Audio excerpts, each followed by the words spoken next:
ये जो भागवत है इसको शास्त्रकारों ने वैष्णवों का धन्य कहते बोला है।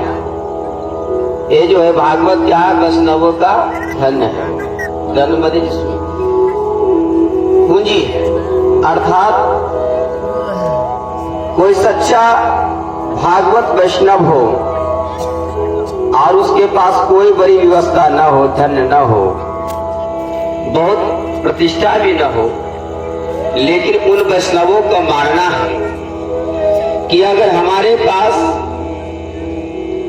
श्रीमद् भागवत महापुराण का ग्रंथ है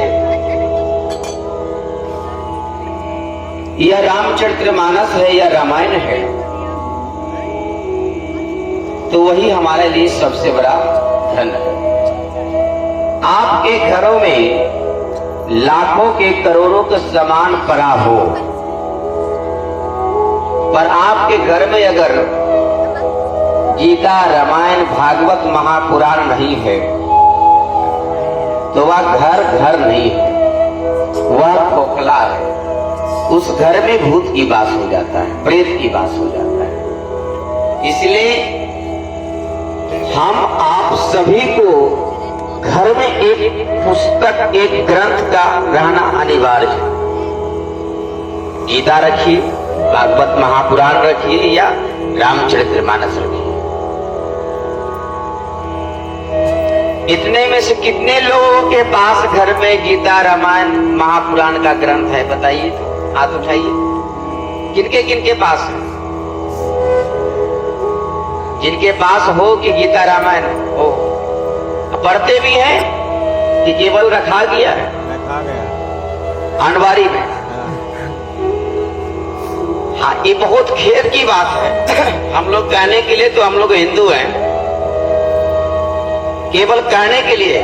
वाकई में हिंदू वाला मेरे अंदर संस्कार नहीं है, कर्म नहीं है।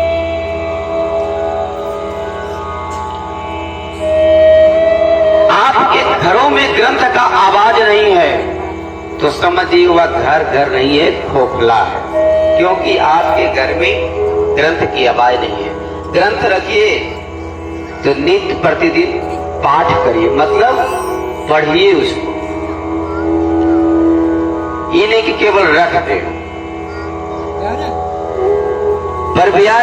पर आज के लोग कहते हैं महाराज हमारे पास फुर्सत कहाँ है, समय कहाँ है कि मैं ग्रंथ को अध्ययन करूं, पढ़ूं।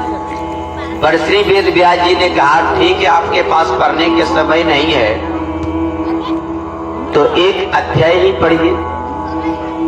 अगर एक अध्याय भी पढ़ने का नहीं समय है तो एक पेजा पढ़िए, एक पन्ना। एक पन्ना भी पढ़ने का नहीं आपको समय है तो एक लाइन पढ़िए। एक लाइन भी आपके पास है, लोग कहें महाराज इतने मेरे पास समय नहीं कि एक लाइन भी पढ़ सके, तो इस एक श्लोक ही पढ़ लीजिए। अब वो में आपको पास समय नहीं है कि श्लोक पढ़ने के लिए भी नहीं समय है, तो उसका हल श्री वेद व्यास जी ने ढूंढा क्या? श्लोक अर्धम, माने श्लोक के आधा भी पढ़ लीजिए। पर लोगों की बहाना है महाराज वो भी करने के समय नहीं हमारे पास कि आधा भी श्लोक पढ़े, आधा भी चौपाई पढ़े। तो अंत में कहें श्री वेद व्यास जी ने कि कोई बात नहीं, अगर आपके पास समय वो भी नहीं है पढ़ने का तो कम से कम भागवत महापुराण की, रामचरितमानस के प्रणाम तो कर लीजिए।